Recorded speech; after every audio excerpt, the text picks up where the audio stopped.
Hey there, card folks. Speed Robo here, and we're going to be commentating the June tournament today.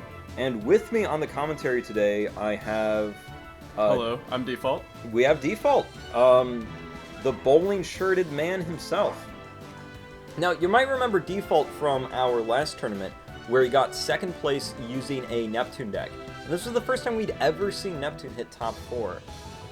Which we'll talk about that more later when we get a chance, but first we have to catch you guys up on what you missed. Unfortunately, as is tradition, our recording got screwed up, so we are in the middle of Game 2 of Louise, aka Tournament Mom, versus Charles, aka MPC, for those of you who are familiar on the Discord. What we've got, this is a really cool matchup always, is we have Mercury versus Uranus. Now, Tournament Mom, known for her Uranus deck. Always a good pairing. Absolutely. Uranus, commonly considered to be the strongest planet in the meta. Currently, I have actually mentioned it a couple times, but I'm a huge fan of Mercury, just because of their damage output and the potential to just ramp up and destroy.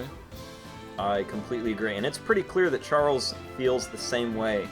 Because he is in top 4 with Mercury. And what's interesting is that general community consensus is that Mercury is the weakest of the planets. I think Charles's deck kind of fixes what I think most people consider to be the biggest weakness of Mercury, which is their draw potential. But I think because he uses a bit of clockwork in there to fix that lack of draw. By using, what are the cards? I don't remember. A Bad End, specifically, that set spell that he had, allows him to check the top card of the deck once per turn and put it on top or bottom, which helps fix his consistency problems without actually needing to draw more cards at the same time. Exactly. Now, that was the end of Game 2, and Tournament Mom did take it, but Charles did take Game 1, and he is sideboarding. We are actually seeing some sideboard action. He is swapping out gates. Now, this is something that a lot of people don't know. You can sideboard gates and change them up in between games on the fly. So he's switching from a normal Mercury gate to the terrain effect gate of Mercury, Crackling Oasis. Crackling Oasis knocks your starting life down to 17, but it gives you a once per turn use skill to pay 2 energy to bump the crit up of one of your units by 2. See, I'm not sure how much I like that skill. There's definitely gates that I enjoy. Venus, for one. I love their gate. Gives you 4 limit instead of 3. Yep. Huge boost to your power and damage. But I think that the 2 energy cost to do 2 extra crit is very situationally useful. And then the 3 life that you have to start out losing, I like it. We'll see how if it pays off. We'll see if this risk pays off for him, but it's absolutely a risk. Basically, you have to use Crackling Oasis twice to make back that initial life deficit. And that's still, like, you still have the huge cost of 2 energy. 4 energy. 4 energy total. To do it twice. Yep. Granted, Mercury does like to spend its energy as much as possible. And that's why it's even worse, is because you're already using most of that energy on other things. That is a fair point. Are we even recording? We are recording. Okay, good. I wasn't 100% sure. Let's go ahead and... Okay, and yeah, everything looks good with the recording, so we're fine. Don't worry, everybody. I will say, though, that doing that against Uranus might be helpful. Uranus, if you get in past their units and you want to deal as much damage as you can. Right, and against Uranus, you kind of have to. Because when you're Mercury playing against Uranus, you are on a turn clock. As soon as that gun comes down, that clock starts ticking, and it comes down to who's going to be faster. Exactly. And usually Mercury is faster. That is, I think your idea behind Mercury was just a aggro, all-in. Full aggro, all-in. I don't understand what defense is. I'm going to punch you as hard as possible, as fast as possible. And I like how they offered the cut, and neither of them took it. Yeah. Well, I mean, these two competitors know each other very well. I think as a power move, the best move is always to cut the opponent's deck and then not offer to cut. Yes, yeah, that's the default classic power move. Now you might notice that I did come over and I checked the token that Tournament Mom has. and she said that is just a reference token for her full art cards, which she has in her deck. So instead of pulling her full art out of the sleeve, flipping it around, and showing the opponent, she can just show them that token card, which I think that's a good idea. Very I do like polite. the full arts for them all, Oh, so the full arts it's are definitely worth fantastic. having that. But then And, having to flip it, it's and we've great started solution for that. including 3 random full arts in every box. Ooh. So that's a new addition. So any booster box of System Gate that you buy now will come with 3 random full art cards. I see that he's doing the thing that we were talking about, where he filters through. Yep. Opening with Clockwork Emperor Astrolabe, which has this exact same use effect as Bad End. And Luis actually just negated his spell there. Yeah, oh my gosh, you're right. I don't see a lot of people using the Uranus spend 2 energy negate a spell card. I do like it a lot, especially in this current meta where we see a lot of revenge. It could definitely help stop those in the case where you're all in as Uranus attacking with every single unit that you have. They slap that down, you counter, and then they're dead. Yes, I completely agree. Spells right now are absolutely defining the meta, especially with Uranus being top dog. And how do you beat Uranus? You fizzle their spells. It's cool to see a counter Uranus and Uranus. Yeah, but I mean, it's even working against Mercury right now because Mercury's primary defensive option is Life in the Sand. When you cast it, you gain 6 life, and then take a damage for every other life in the sand in your drop. You negate that first Honestly, Life in the Sand. Honestly, a great card. Oh, yeah, I mean, Life in the Sand is debatably one of the best cards in the game. Debatably. It has the same value as Emerald Scales, but not conditional. I'd say I would definitely always run it, just because that life gain, there's not a lot of sources of life gain in the game. I agree. And just, in a game where it goes later on, especially in Mercury, where if you start to go later on, you want that life. You're going to need it. Especially against Gun. I think Life in the Sand is a 4 of in every deck. Oh, yeah. I really do. But negating that Life in the Sand, especially that first one, just preventing that 6 life right out of the gate, and now the next Life in the Sand he tries to cast is only going to be 5. That's crippling. Yep. Gate Master from Tournament Mom comes down.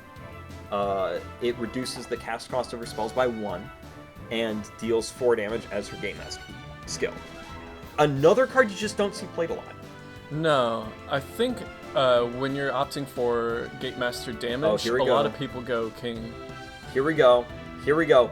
She's only having to pay 1 energy for that because it reduces her cast cost. Yep, I think that's a great combo, and I see why she would run that. It's and then it's just it's so huge. So powerful. Especially, like I was just saying earlier, with all the spells that people use now, it's just so helpful to have that. I could not agree more. And the other thing to keep in mind is that Cursed Herbologist, Tournament Mom's Gate Master, has 9 defense. And we're actually pretty good. We are in a meta where your defense number is arguably more important than your attack number now. Oh yeah. As you'll see, Kenton was playing basically an Alpha Centauri wall deck, where it was entirely focused on having the largest defense number possible. Well, last tournament, when he was playing against me, one of his biggest issues was he kept running against my wall of what's the Phantom Shinobi Yagyu? No, the Clockwork 1010. Oh, Pythgear. Pythgear. Yeah, he kept Pythgear running up against Pythgear. Yeah, Pythgear is a devastating wall. Again, there's been some debate in the community on is Pythgear overpowered? Is Pythgear overpowered? Is it the best unit in the game? A lot of people think so. So we're playing Demon Realm Sheriff Gusian. Enters, pay 1 energy, draw a card. Super good. You know what's interesting is that Tournament Mom has never used Pythgear. I don't think she plays anything other than pure Uranus in this particular setup. Yeah. Didn't she last tournament show up with a Clockwork deck? She actually did. She did play... Did she run Pythgear in that?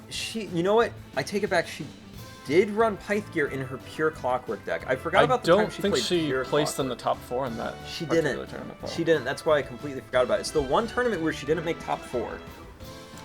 And she was playing effectively pure Clockwork. It's a hard one to do. Yeah, pure clockwork. I will say, I think she did really well in that tournament, even though she did the best she could. Yeah. With an experimental deck. With a very experimental deck. And I'm going to be completely honest, a little glance under the hood from the designer. Pure asteroid builds aren't meant to be good. It doesn't seem like it. And there's a reason for that. It's because you can use them in any deck, so their overall power is reduced for their flexibility. Okay, and it looks like Charles is actually going to get to heal this time off of his life in the sand, but he's only healing 4. So she's running Dantalion. There's been a nerf to Dantalion after the first tournament. I still like it. It's such a good utility to like. I think Dan is still such a powerful card. And like this is something that's always jumped out at me about our top player, Kenton Banya. He doesn't run Danton anymore. He doesn't run defensive options. The dude just doesn't play defensive options. His one defensive option is Instigate into Pyth Gear. I think that's my favorite part about System Gate, though, is the variety of playstyles. Yes, that you can play any planet any way you want. I just think it's super interesting. Scorch, an amazing spell. Cast it, pay 1, destroy anything. Such a devastating card against Uranus. Yeah, it's so good. And we were just talking about how she likes playing walls, and Scorch just says, "Oh, cool wall, bye." None of that. That's not allowed to be a card. I will say, so this is, if you notice their hands, Uranus definitely has a significant hand advantage. Yes. The amount of cards. Absolutely. The card advantage is so huge in this game. Yep. Okay, she is playing Demon Prince Amon, bouncing the center, discarding Gremory. When Gremory is discarded from your own effect, you gain 1 energy and 2 life. So that's one of the classic discard combos that you can find in Uranus. I've always been a huge fan of playing the discard to draw, but I always forget about the utility of Uranus to be able to gain health, too. Yes. Which is so huge because you can use Gun and then you just survive. You just outlive everyone. Yep. Too. Yep, exactly. Gremory's 2 health gain is nothing to sneeze at, especially when she's going up against a Radiation Blaze focused deck. Yep, that'll burn you down. Yep. So buys her time. It's kind of a burn versus burn deck. In this That's case. effectively what we're looking at, yeah. Which is strange from the different viewpoints of a aggro deck still being able to be used as a burn deck. Yes, I completely agree. And I think it's cool to see a defensive combo deck use a burn strategy, and an all-out aggressive deck Also use a burn strategy. Like, that's really neat. And we'll see later that the top 4 isn't all burn strategies either. No. One thing that I really enjoyed about this tournament is that we had 5 out of our top 5. We had every single planet represented. That is very true. Did we have Neptune? Neptune made it in the top 4. Okay. We had Ava here. Oh, yes. From out of town from Iowa, playing a chess-focused Neptune deck. And this was actually a checkmate deck. Yep. It was, like, we actually had somebody make it in the top 4. I've never seen a checkmate deck used. With checkmate. Unfortunately, she doesn't appear on camera this time. Hopefully, we'll get a glimpse of her deck. I think I've only seen you try a checkmate deck. I've tried a few checkmate decks before, and they just never really vibed with me on a personal level, playing them casually. So it was really cool to see somebody take a checkmate strategy and make top 4 with it. It was actually pretty good, too. Yeah, it was a really solid deck. It gave me a run for my money when I played against it. I love this card that Louise is playing. Oh, yeah. When I first started playing, I didn't actually realize that the usability wasn't you didn't have to tap your card to use it. I always thought that you had to choose to attack or choose to use the ability. Right. And the fact that you can do both is so good. Actually really good. Demon Blacksmith is amazing. Punches, it's got 13 power. That's where, in a pure Uranus deck, it's so powerful having that card. Especially with the combo that she uses of the Witch that allows you to reduce the cost of your spells. Because you can fetch a spell, especially the Draw Power card, the one that lets you draw 3. Mm-hmm. It's free. Yeah, it's free now. Yeah, you basically just fetch that from your grave, and then you, boom. Yeah, no, Demon Blacksmith is amazing, and I mean, even beyond his ability to return spells from the drop to the hand. 13 power, 3 crit. Oh, huge, yeah. Penetrate. That penetrate is always so good. Like, honestly, we'll talk about this later. We'll talk about this later. One of the biggest limits of a limit 3 is that you can't always deal damage every turn. Exactly. That's like Pythgear. A lot of the time, I'll get brickwalled by just a single card. You know, if I don't have something that will counteract that. Yep, exactly. And that's where the penetrate becomes so useful, where it's gonna deal you damage no matter what. Now Louise is looking like she's in a bit of trouble. She's only got 2 guards in hand. One, I believe, is an attack fizzle, and the other is Grummer. It's definitely going to be hard for her. I think that this might be the end for her. We'll see. Can't tell what that card is. So we have, on Charles's board, we have Area, his Gatemaster, and the Limit 1 with 3 crit that has Radiation Blaze. And it's a very strong combo. Yeah, I mean, honestly, he has the best possible. And another Life in the Sand. This one will be healing 3. But I believe that's going to be enough. He spends 2 energy to replace Area with Axe, Skull, Hawk. That crit is crazy. 8 crit. And then he has the weapon there. There's no way that Louise will be able to stop all of it. She's not surviving. Yeah. No, absolutely not. And that's why having a weapon and like being able to use the life gain to just keep your center open, have a weapon, have 2 really powerful units on the field, and that's going to be game. That is set for Charles. He's going to be moving on into finals, and we'll see who his opponent is in finals in just a moment. All right, so here we go. It is the finals, and we have Kenton versus Charles. And as we mentioned, Kenton is playing a very defensive Alpha Centauri. Completely different from what he normally does. He has only ever played Uranus before, and now he's busting out something totally fresh. Something totally outside of the norm. Because there's no burn strategy in Alpha Centauri. It just doesn't have it. I love, like, Alpha, though. It's definitely a very good defensive deck if you want to play defensively. Yes, it is the premier defensive deck. But I'm going to be honest, Alpha Centauri is personally my least favorite planet to play. Yeah, I think just because of how straightforward it is. Right, exactly. I do like, so most of the new cards that are released for Alpha allow you a lot more variability than there used to be. I completely agree. When it first came out, it was pretty much like you just played what came to your hand, and then now we did say that there's no burn strategy in Alpha, but he is flipping over the brand new full art King that recently got released. He is one of the full arts that you can pull from Booster Set 1. What I love about King is if you get them within just that last little bit of health, like all you have to do is get them down to 14 damage, and then win. It's with that 6 burn from the Gatemaster skill, it can do a lot. So Charles is going to have to watch out. He's going to have to be really careful about his life total, and he is playing Mercury. Now, that's where I think a lot of other decks would be interesting with King, is if a lot of them have, if you get them down to a certain amount of health, you can basically just finish them off in one shot. Like Uranus's Finale deals 4 damage on its own. If you have Gun on the field, that's 4 and then 2 more, 6, and then you've got another 6 from King. That is 12 damage. Yep, absolutely. In one turn. Absolutely. So all you have to do is take him down 8 health. And then... But Alpha doesn't have that as an option. It does not. It just has Keen to try and close out the game. Let's see what they're going to do. We'll see how Kenton does this. Now, I do know that Kenton's ace card in here is Endless Existence Mobius. Really? Yes. Now, most people are going to be like, hey, that's weird, because isn't Endless Existence Mobius meant to be... See, there he is, Mobius, right out of the gate. Isn't Mobius meant to be your Gatemaster to get that extra turn?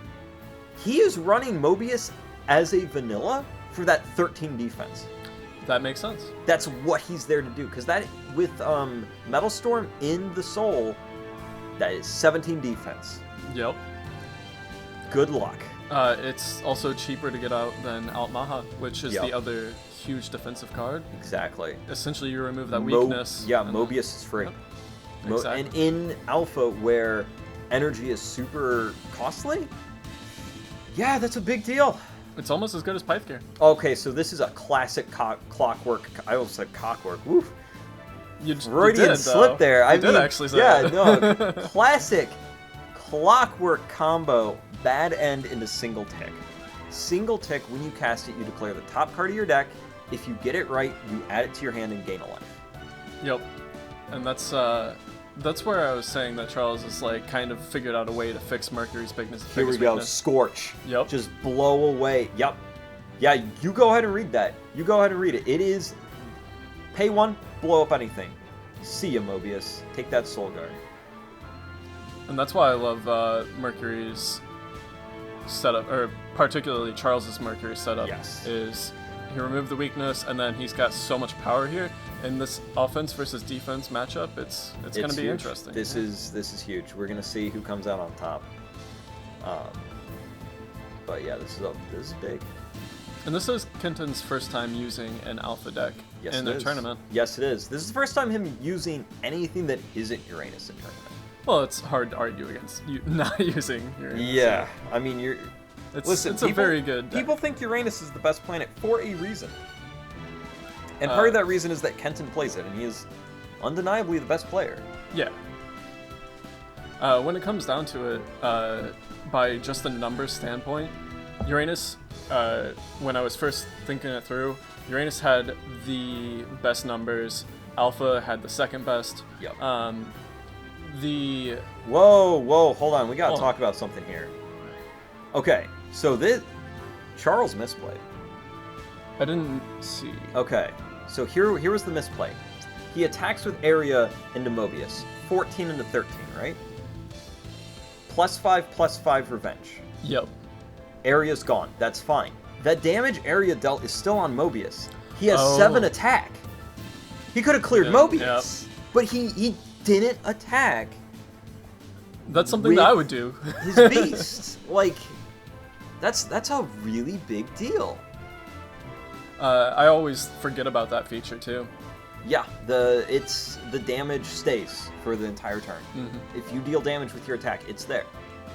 It's always strange. I think probably Charles got confused a little bit too by the counter. Yes. When you play that, the additive defense, and then it subtracts from there. Yep. It's a little bit confusing at first if you're not used to it. Yes. Once you get used to it, yeah, pretty straightforward. Because the defense just lasts for that battle. Yes. So all the damage is still there. It just, you take off the damage from the extra defense. And he had already done so much, like that attack that he had is huge. He could have cleared Mobius, but he did not. And now Bishop's on the board. Bishop adds more souls to Kane. But only in the Gatemaster zone. So when he Gatemaster summons Kane, it's going to have even more soul in it. And it's going to be even harder to deal with. It's going to be great once he gets King out. Yep, that Kane is going to be a big deal. Alright, we're getting 3 energy. Especially trying to stop a all-out aggro deck. Yep. Because they don't have the defense to just handle somebody sitting in the middle that can't be removed. Absolutely. And speaking of can't be removed, Mobius is still here because of that one crucial misplay. Very true. What's he doing? Oh my goodness, Alpha Energy keeps Bishop alive, but Bishop has 0 crit, so no extra damage is dealt. Just keeping Bishop alive. Okay. We're gonna see. It's interesting to me that he chose to keep Bishop alive. I like the choice. I mean, it depends on what's in the hand. Yeah, very true. But Bishop's not doing a whole lot right now except just adding souls to King, which is fine. Honestly, a great move. Having more souls in King is always useful when you finally get him out. Right, I do agree. But you have to think, is King even going to hit the board this game? That's very true. I don't know. We'll have to find out. I think Kenton probably will use him much the same way I do, which is as you get later into the game, just a burn damage cannon. Yeah, and as the game goes on, he gets more useful. So this was a really cool combo from Charles. He draws his draw spell. but then he uses bad end first to check the top and help manipulate his draw. Life in the Sand, healing back up, keeping him in the game. Always good. Such a great combo. Yep, checks the drop. Makes sure that he does, in fact, get full health off that. What's his last card? It's hard to see. Not sure. We'll have to find out. He still has his item, which is good. I think that the slightly hidden hands from us helps with the keeping it a mystery who's gonna play what. Oh, what's I coming agree. next. It is pretty cool. Clockwork Turtle. Okay. Clockwork Turtle, when it enters, check the top, put it on top or bottom.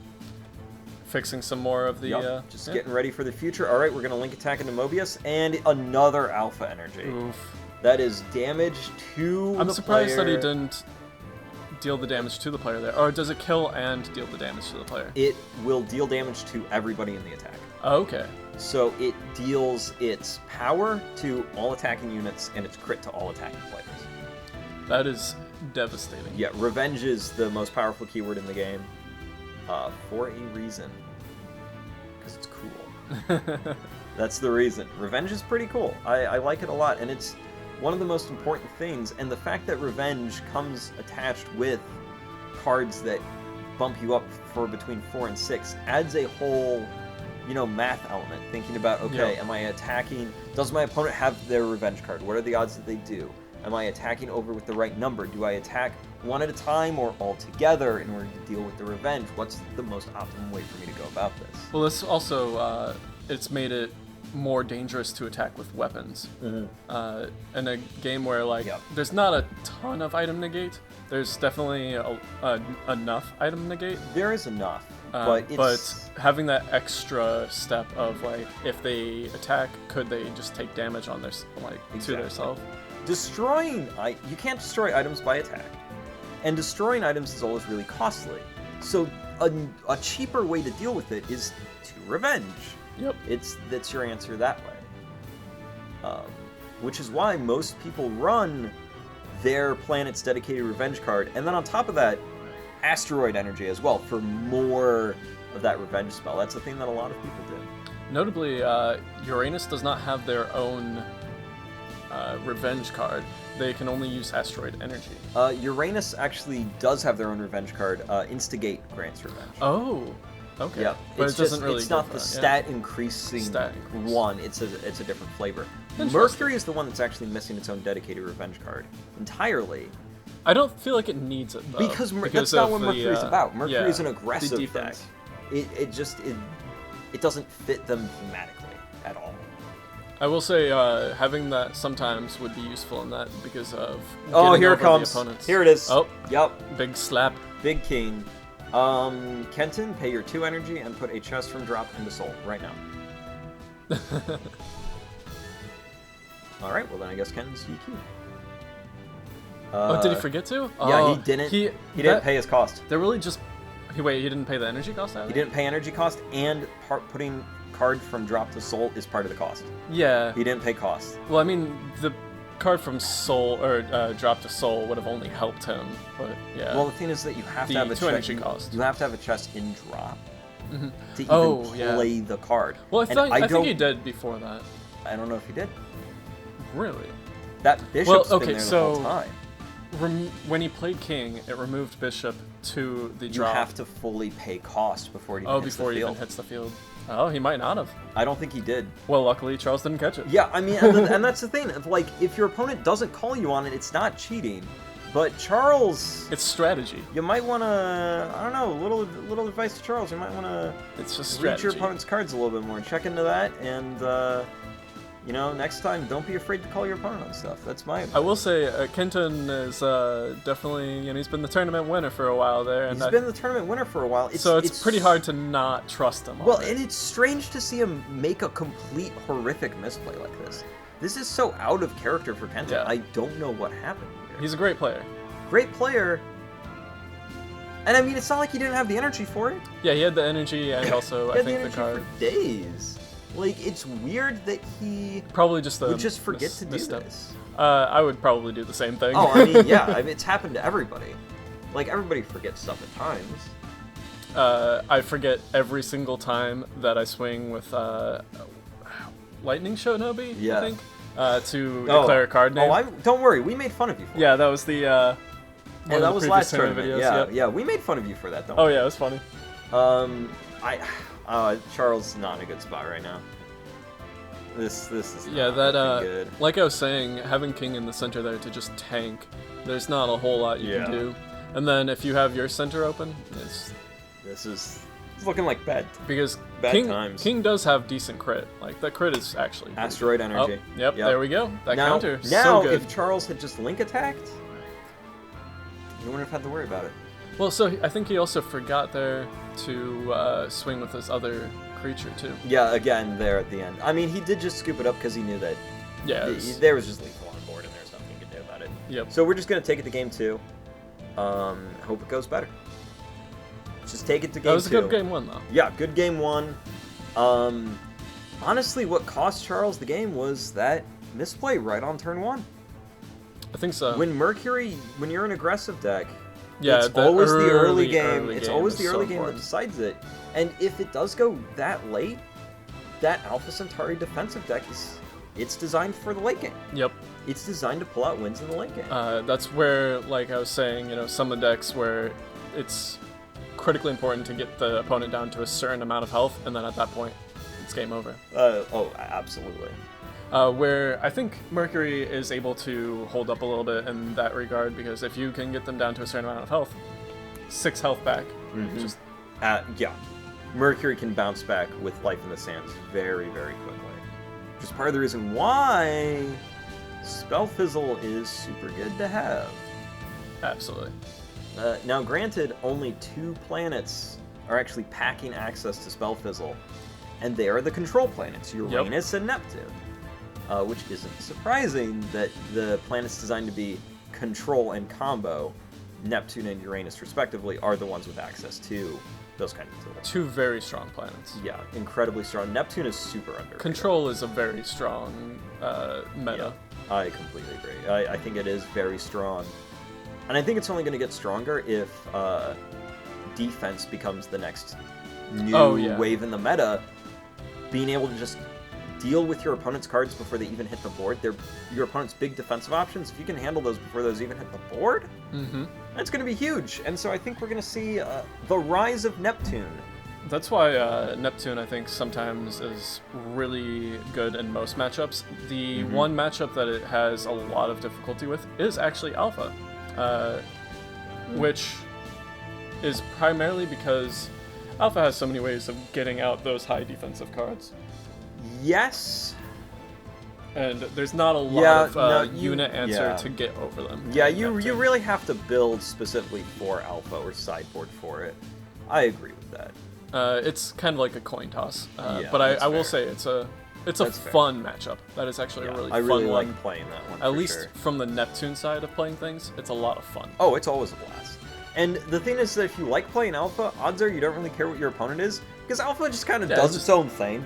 It operates 100% without any, like... It doesn't have a care in the world. It just does what it does, and you know what? Good for them. And it's not my playstyle, but I do appreciate that you can do that. Yes, I completely agree with that. And we're starting off strong, Clockwork Emperor and a Gatemaster Summon. That is definitely Charles's main go-to combo. Yep. Clockwork Emperor, or just forgetting to Gatemaster Summon. Okay, and we're just going to forget to Gatemaster Summon. That is fine. I also do that. Yeah, it's okay. Everybody does. A lot of the time, the Gatemaster, unless you're specifically gearing up towards a Gatemaster style play, you don't need that boost. It's nice to have that boost, but a lot of the time, you don't need it. Whoa, okay. I actually really like this. This is turn 1, and Charles is just going hard. This is what Mercury's designed to do. Yeah. Just full-on aggression. Just full-blown aggro. That's an interesting choice. Whoa! He's going crazy. He's just using those cards for the, don't forget the over... Oh, for the abilities. The over... limit. That's, oh my gosh, Charles. It doesn't notice. There we go. Listen, if his opponent doesn't call him on it, whatever. But yeah, that was, let's see, 14 damage turn 1. That's pretty good. That is pretty good. And that's why Mercury is so strong. Like I said earlier, with the damage potential that it has, especially early on in the game, it's crazy. I agree. The Hawk in specific, like that 8 crit, Yep. that is devastating. 8 crit, turn 1. Do you have an answer? If you can No. manage to get that, Yeah. just absolutely just devastating. 8 crit, turn 1. Hope you have an attack fizzle. Which is why Pythgear has been so strong recently, is that you just plop it down, Plop five down for 5 crit. Well, Yeah. I mean, dude, back in trial deck format, when the only things that were out were the trial decks, meta was, hi, I'm Venus, I'm going first, play Shining Blade Wyvern, swing for 5. Yep. Do you have Alpha Barrier? That's No? basically Cool! 5 damage. Like, that's been your turn 1s. it. Yep. Is the turn whole ones time. are a huge advantage. Yeah, turn 1s are a big deal. Oh, nice. But Got he's him. countering with his own energy. He countered with his That own is- energy. Yep. Wow, okay. I mean, oof. Bold. I guess he doesn't want to attack That's a with good that matchup. other card, but alright. He has another Radiation Blaze card in his hand. Does he want to just play it for the 2 damage? I'd say yeah. It's always a gamble. He has the energy for it, but Yep. then next turn, what does he have in his hand? Like, does he? Oh, I guess, yeah. No, I think that's correct. I absolutely think that's correct. He even used Clockwork Emperor. Just check the top. I will second say, in this matchup against Alpha, you do want to use those burn damage as much as possible. Absolutely. Because that center is not going away, and the second that it does, there's a new center to replace it. Exactly. So So you just want to using use Radiation those- Blaze. Yep. And that's why I think that turn 1, where Charles just said, Kamehameha, let's go. I feel Great like that idea. was correct. That's the best idea, I feel like yeah. that was correct. Ooh, Oh, Elephun the Elephant. not Good seen old- very often. It's But I that love being that he said, plays it's it. one of Kenton's like signature cards though. Oh, it's so good. It 4-0-10, prevent an attack if it's standing. That 10 It's so defense good. too good. 10 defense. Like, and like this is what's so interesting about Kenton's deck is that it is just the premier wall deck. Yeah. I've never seen a defensive wall deck this dedicated. There seem to be its so cause many before. aggro players Yeah. that like it's just so refreshing to see Seeing somebody try somebody a just defensive. Bring something where it's like, I don't care about my red number. The only number on my cards that matters is the blue one. Exactly. Red, and that's white, so I don't good care. too, because a lot of the time the opponent doesn't have the defense to withstand your attack, Yep. so you don't need big red numbers. You don't. And then whatever white numbers manage to sneak through, he'll take it. Yep, and you can just outlast, Yeah, that's the whole idea. And it's super cool. and it's effective. Yeah, I mean, clearly, he's in finals. Yep. But what's interesting is that not only is this defense deck in finals, we have a pure red-blooded, hot-blooded aggro deck. Yep. Just raw aggro, also in finals. Like I said, Mercury might be considered right now to be one of the worst, but in my opinion, it is so powerful. It's really good. It's really good. It is. I think can't it's wait to super see good. the support for it. Oh, it's gonna be really cool. We actually got a lot of suggestions for new Mercury cards out of the fan card set. That'll be awesome to see. So yeah, Mercury is gonna get some support in December for sure. I will say, And he just drew Life in the Sand, it'll and be he just cool to cast see it. if we get some dog support. Yes, I can confirm dog support is coming. The next tournament kit that we do is going to have a brand new promo card that directly supports the dog build for Mercury. Gotta love dogs. The dogs are cool, they're just not good right now, which is why we're putting out some support for them. Ooh, open field. Yeah. All 3 attacking. Yeah, it's this is rough. This is not looking good for our hero. Draws hiding in the cacti. It's Not a gonna great help. draw. Oh, Bad end. All right, that we'll is see where it draw takes us. coming up. Not great. Oh no, this is not good.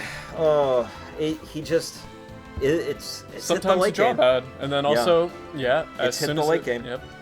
This is it. I mean, he put in so much work right at the start, but once it's the late game. Yep, I think that's where Mercury starts to fizzle off. Is just they don't have any defense, so they can't stay. Yep, late. and that's game. That is the match. That was a good one. In fact, that was really good.